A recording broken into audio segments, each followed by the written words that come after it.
Мында болду да ошондо сиз негизи Батыр ФСге даярданып жүргөнсүз. Ал бою отмена болуп калды.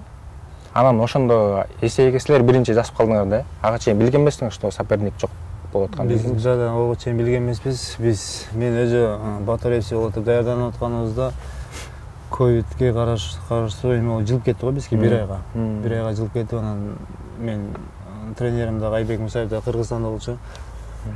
Ошол барып калып, мен айттым, жазып көрбөйсүзбү матчмейкер эсеге. Ошо менен ошолор может замена керек болуп калышы мүмкүн. Жазып көрүңүр десем, жазды эле, сразу ошол маалда как раз Алибаговго соперник издеп отушкан экен эле. Соперник издеп отушкан экен эле. Ошо биз силерге канча жолу бердик, ушул последний шанс, если мушташа турган болсо, Алибагов менен мушташкыла. Кийин уже бере албайбыз, анда мындай акыркы дедилер. Биз бирок действительно мага айткан эмес, мага вообще биринчи жолу уктум да. Акыркы шанс ушундай дегенден биз да ойлонуп калдык, бизге качан болду. Алибагов болсо мушташабыз, раз ушунча шанс берип атса. Ошо если муну ута турмузса, сону возможно контракт алып алат. Ошо эсейден биздин анда мындай дедилер, хорошо дедик. Мен боюң деле, мен мурун көрүп жүргөнмүн, бул байес өтө жакшы тааныйм. Биздин кыргыз байестер менен да мушташкан, экс чемпион 70 килограммдан мурунку. Бесибинич. 77 эмес, бойлорун 70-те. Кийин азыр весин 77-ге көтөрдү. Бойлорун көрүп жүргөнмүн, бул байес өтө жакшы тааныйм. Эми известный байес. Бойго өтсөк, ошо чынын айтканда, көп эле эл да, даже мен деле ишенген эмесмин, старшина болдук да. Бирок биринчи, экинчи бойду жакшы эле, то есть раундду жакшы эле өткөрдүңүз да. Жакшы эле отпор бердиңиз, анан чоң Тилек байке действительно эле күчтүү экен деген ойлор кетти да. Анан 3-чү бойдо ошо колду алдырып койдуңуз да. Анан биздин оюнча, эгерде 3-чү раунд жанагындай эле 1-чи, 2-чи раундда өткөн болсо, сиз утмаксыздар, туура? Ооба, утат элем. Анткени 1-чи, 2-чи раундду сиз контрол кылып аттыңыз. 1-чи раунд алсам деле 2-чи раунддун акыркы минуттарында мен аст үстүндө иштедим да. Ооба. 2-чи раунд ага берсе деле 3-чү раундду алсам, если ошондо азыр 2-чү раундду деле иштеп аттым, чалып. Ошондо иштеген болсом мага берет эле. Если мен голун бербесемчи. Или ничья кылып коет эле. Негизи контрол кылгандар, мисалы көтөрүп чалып үстүндө жүргөндөр, биз основном ошо ачып. Анткени алда астына жатып алып иштеп атты. Астында иштеп атканга көп эле балл бербесе керек. Эми билбейм, эсибин эмелер, судьялар кандай. А так основной үстүндөгү байеске, үстүндө иштеп аткан байес эмеге берет да. Байес. Контрол кылып атканга. Бою кандай жүрдү негизи? Кандай ойлоносуз? Кандай ойдо болдуңуз негизи? Мен бой жөнүндө мындай. Бой жөнүндө айтсам, действительно мен мындай бой жөнүндө ошо ойлонгон жокмун. Наоборот, сүйүндүм. Мен үчүн ушундай знаменитый күчтүү байес менен ушутка мен үчүн сонун возможность деп чыктым да менчи. Сиздин эмеңиз боюнча эң атак даңктуу, эң күчтүү соперниңиз ушул Алибагов болду окшойт. Алибагов өтө күчтүү байес, еще знаменитый экс чемпион. Бул менен урушкан мен үчүн сыймык деп эле мен мындай жакшы настрой сонун болуп чыктым да. Башка байестердин айырмасы кандай экен? Алибаговдун кандай эмелери, эмнеси менен айырмаланды кичине? Алибаговдун айырмасы основной күрөшөт экен. Физикасы күчтүү экен, физик. Основной прессинг берет экен да, постоянно биринчи номер болуп иштейт экен. Гол деле анча иштебейт экен, основной ошо ыргытып эле тебип эле кире берет экен да. Проход кирет экен.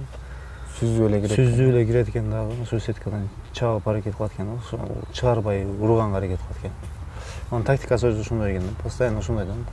Экинчи бою болуп калсачы, эми реванш болуп калса, кандай даярдыкта чыгасың? Эми баягы түшүнүп калдыңыз да анын ичиненчи? Да, түшүнүп көрдүк, баягы иштеп, мушташа ушуп деле көрдүк го.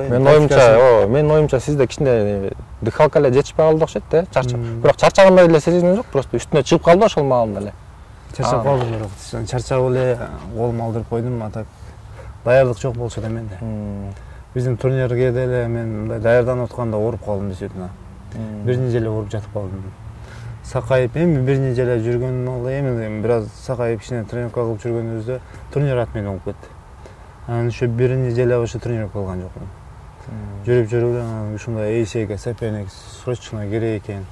Боец таппай атыптыр, чыга турган болсо давай возможность буга контракт беребиз дегенде мен сразу мен үчүн ошо эйсейге кириш керек болгон, бирок мен мындай чыгып сразу утулуп калам деген ниетте чыккан эмесмин да мен. Мен чыгам, мен до конца мушташам. Алибагов менен мен өзүм иштайт этип жүргөн, бир ушул менен мушташсам депчи. Мага жагат бул менен. Стили дагы жагат, мага мындай боец менен мушташкан өтө мындай сону да мага жагат. Өзүбүздүн стилдерибиз бири-бирибизге подходит. Боецтер кандай боецтер жагат? Мисалы көбүнчө мен өзүм мындай боецтердин баарын эле көрө берем, мындай карап. UFC'ни апсам, UFC'никин көрөм. Тактикаларын көрөм, кайсы боец кандай мушташат. Кайсынысынан мындай опыт алып көзүмен, кайсы боец кандай мушташканын ар жеринен урдайм да, мындай айткандачы. Мындан иштесек мындай болот экен. Бойлорду асана ошолорду көрүп эме кылам. А так мен мындай эң жакшы көргөн боецим тактикасы Петр Яныкынын көбүрөөк ушул. Зрелищный мушташат. Колопот, анан борьбасы дагы баанда иштейт да, сону иштейт. Ошонукун көбүрөөк эме кылам. Петр Янык. Кыргыздарданчы? Кимдин мушташканы жагат? Кыргыздарданбы? Кыргыздардан баардыгыныкы жагат. Кыргыздар биздикилер жакшы мушташат, молодец. Америка действительно кыргыздардын баарыныкын эле көрөм мен. Калтырбай. Бизде мындай кыргыздарда өтө мындай характер бар да. Кыргыздар боецтерде. Вперед мушташат только. Биздики баарын эле кыргыздар зрелище мушташат го. Ошо көп искусственный мушташ жок бизде. Ошо көп мисалы эмелер айтып калат экен да, могу кыргыздар мындай. Күтүүсүздөн эле сразу чыгат депчи. Күтүүсүздөн чыгат. Азыр эме деп калышыптыр го. Бразилецтерден кийин эле уже кыргыздар. Бразилецтерде любой заменага кыргыздар чыгат. Характер у них вообще мощный, зрелищный бой беришет, сонун бой беришет депчи. Действительно биздикилер жакшы урушат. Чыгат, до конца мушташат да. Зрелищени дагы берет, мындай көргөн адамды наразы кылбай сонун көрүп кетишет да. Мен дали бир эме көрүлөк болушум керек, кыргыздардын отказ кылганынчы. Бар до конца кетет. Ошо заменага чыгып дагы ушунчалык результат. Ошол кандай туура деп ойлойсузбу же туура эмеспи? Эми бир жагы мисалы эми азыр мындай алганда туура эмес. Өзү даярданып чыгыш керек. Биздики ошого жараша биздин менеджерлер мындай алдын ала алып бербейт да организациялар. Менеджерлер бар бизде да, сүйлөшүп, бой алып берип, эме кылайын дейт. Организация өзү контракт бербейт да бизге. Только бизге ушундай заменага берип атса, ушундай эмелер берсе, анан эмне кылсын, ошончо даярданып туруп чыгат да. Заменага чыкканда да кыйын, утулуп каласың. 80-ге 20%, но ошого жараша бир конкретный бир организациядан алыш кыйын болгондон кийин айла жок чыгышат да. Ошондой өзүңөн, ошондой заменага чыгып туруп, өзүң көрсөтүп туруп, анан кийин мындай контракт ала албасаң, бизде действительно кыйын. Көбү жазып берет, зачем сен заменага чыгып атасың, анан алып бер, ошо сүйлөгөндөр колуңан келеби, алып бер, чыгышсын. Замена эмес, бизде эле мындай 2-3 ай даярданып туруп, чыгып мушташайлы. Ошол нерсени колунан келишпейт да, көбү ошондой сүйлөй беришет да. Эми сурайын дедим элем, жанагы ошо Америкада тренировка кылып калбадыңызбы? Алар мындай подходу кандай экен, бизде айырмасы? Кыргыздар менен эмеси? Биз менен Американын айырмасы өтө чоң. Алар действительно мындай өнүккөн мамлекет. Условиялары дагы жакшы. Тренерлери дагы өтө көп. Ар тренердин ар эмеден. Мисалы үчүн стойкадан болсо, стойкадан отдельный тренер. Джиу-джитсудан тоже, грэпплингден тоже отдельный тренер. Ушундай тренерлер отдельный, ар эмени боецти карап тренировка кылдырат. Ошол жактары дагы ошол күчтүү. Анан кроссфит отдельный тренер. Ушундай барып тренировка кыласың, кроссфитти кыласың. Эми ушундай өнүккөн мамлекет экен да аларчы. Ошон үчүн аларда именно ММА өтө өнүккөн, действительно күчтүү. Кыргыздын мушкерлери баягы Кудай буйрса, эң азыркы вершина UFC болот атпайбы? UFCге барыш керек да. Анан алдыңкы учурларда кайсы боецтерди мисалы көрө алабыз деп ойлойсуз, сиздин оюңузча? Ошол деңгээлдеги татыктуу боецтерден. Менин оюмча азыр бир Бусурманкул бар го дейм. Бусурманкул. Бусурманкул азыр мына EFC'нин поясын алган болсо шансы бар, кирип кетет UFC'ге. 66 килограмм. 66 килограммда. Бизде ушу азыр Бусурманкул бар да. Азыр ушу поездду 3 августта болот го, UFC болот го. Ошодон поезд алган болсо Бусурманкул кирет буюрса бизде. Баягы өздөрүндө өзүбүздүн жерибизде мушташат да. Баягы өздөрүндө мушташкан жакшыракпы же четке чыгып урушкан жакшыракпы? Анткени эми баягы өзүбүздүн жерде давление көбүрөөк болотпу деп ойлойм да. Наоборот, өзүңүн жериңде урушкан жакшы болот. Өзүңүн жериң, элдериң мындай ушундай колдоо көрсөтүп турса, ошо элдин эмеси дагы берет да сага. Күч берет да. Поддержка берет. Колдосуп өтөсүң болсо, конечно, мутасың. Анан башка жакка барсаң, элесеңсең, башка эле балалар сага болеть этпейли, башка эмелерге барып чыккан болсоң, основной местный боецтер эме кылышат да, колдошот. Чыгып атканда эле билинет ужечи. Местный чип кетсе кыйкырып давай деп турса, колдоо биякта болуп турса, мындай айтканда бушага шанс көбүрөөк да. Биздин тем более кыргыздар өтө сонун колдойт. Давай. Ал жактарынан калса буйса утат. Жана ким эле? Жана дагы бир организацияда дагы поездга урушайын деп жүрөт, атын Абдусалам да. Ошону мисалы мушташканда мага жагат да мындай. Абдусалам да жакшы урушат, жакшы боец да, күчтүү. Ол деле бир бой калды, дагы бир бойдон кийин поезд курушат да. Өзү вообще поезд куруш керек эле. Негедир дагы поезд бербейт экен го, мына дагы бир мындай бой мушташат экен го. Ошондун деле эмеси UFC'ге мындай бар, шансы бар онго эле. Если поезд алган болсо, ал дагы 66 э? Жок, 70 килограмм. 70 килограмм. Хабибтин эшитим экен. Тоже Абдусалам да күчтүү. Бизден көп, бирок UFC'ге кире тургандар. Именно бирок ошого жараша бирок бизде мындай күчтүү менеджер болуш керек да, ошо UFC'ге киргизе турган. Основной бардык нерсе менеджерден зависит этет да. Менеджериң сени кандай мындай алып барат UFC'ге чейин. Менеджерден. Основной менеджерден зависит этет. Менеджериң жакшы бойлорду кылып, жакшы UFC'де связьдары болгон болсо, UFC'ге даже UFC'де мындай слабый боецтер менен кирип алат го. А так мына UFC'де ошондой бирок иштеп көрсөң слабый да. Тоже через тааныш менеджери күчтүү болгон үчүн кирип калган да. Боецтер көп да ошондой. Жакынкы UFC'ни көрдүңүз да? Конор менен Парен. Көрдүм. Кимиси утат деп ойлодуңуз эле? Мен ошо Парен утат деп ойлогом. Парен утат деп ойлодуңуз, э? Потому что биз Дубайда жүргөндө Конор ошол жакта даярданып жүрдү да. Эми Дубайда азыр оякта спарринг партнер деле жок да азыр. Ошол жерде бир 3-4 боец менен даярданып жүрүптүр. Өздөрүнүн эле курган. Өзүнүн эмесинде боецтерин алып келип. Ал Американ топ тимде олордун берки Джастин Фьюринин эмеси Америка топ тимде өтө күчтүү көп боецтер бар. Спарринг партнерлор өтө көп. Азыр уже жанагындай эмелер Россияда болот го, hardcore fighting, жана high fighting. Эми более ошол жерге чыкса более, мисалы аяктан азыр бизден кыргыздардан бирөө эле жүрөт. Ошолорго чыкса выгодный эмеспи дейм да. Эми алар билбейм, алардыкы кандай болот. Более популярный көрөсүзбү негизи ошолорду?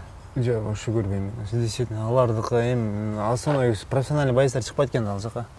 Бир көргөнмүн. Слабый эле боец.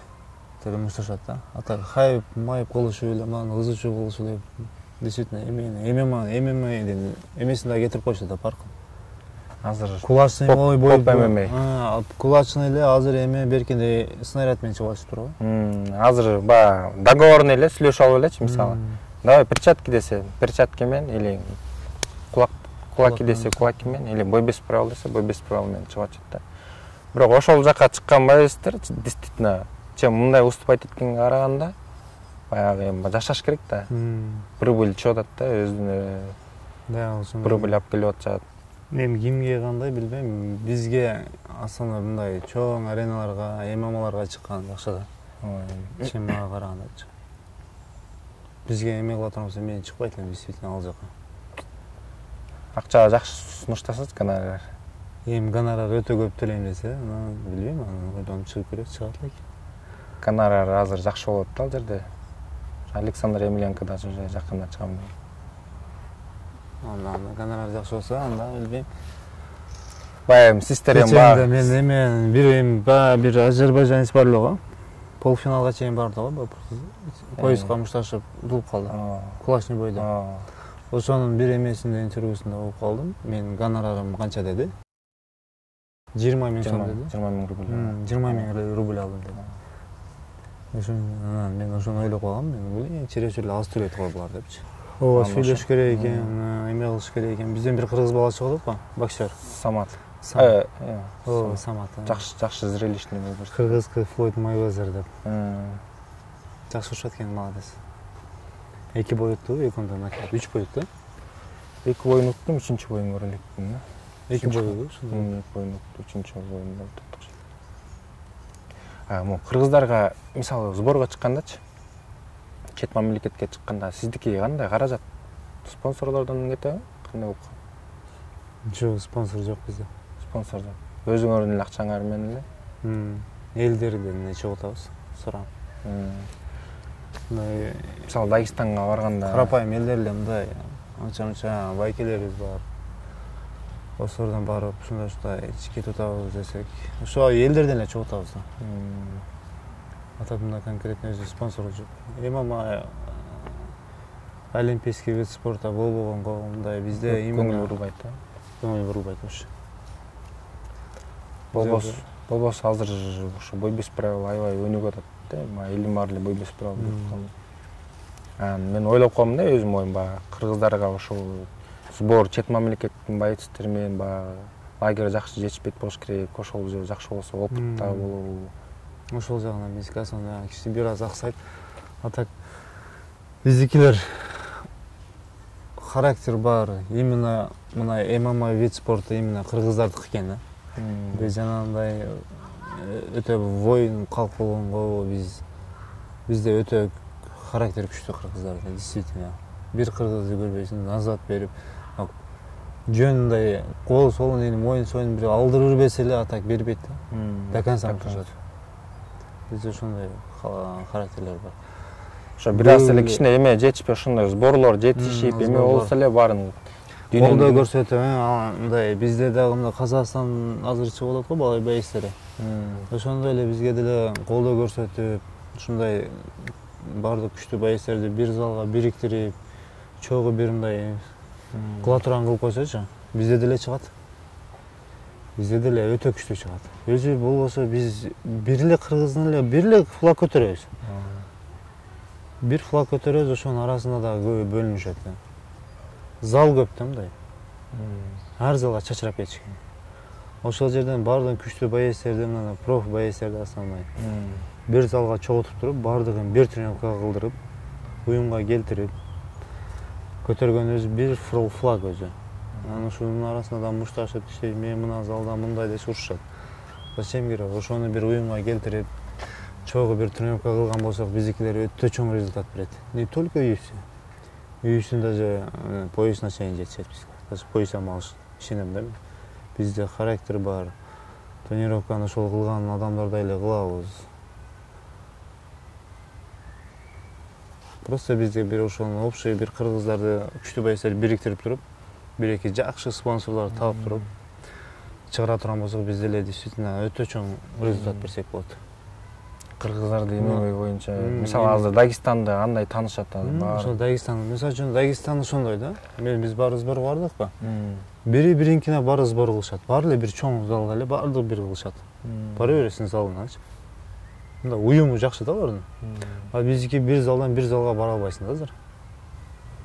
Именно барган болсо дагы эптеп бир нерсе өзүң көрсөтүп, ошол жерде буганы травма кылып, эле каттыгыраак уруп өзүн көрсөтүш керек.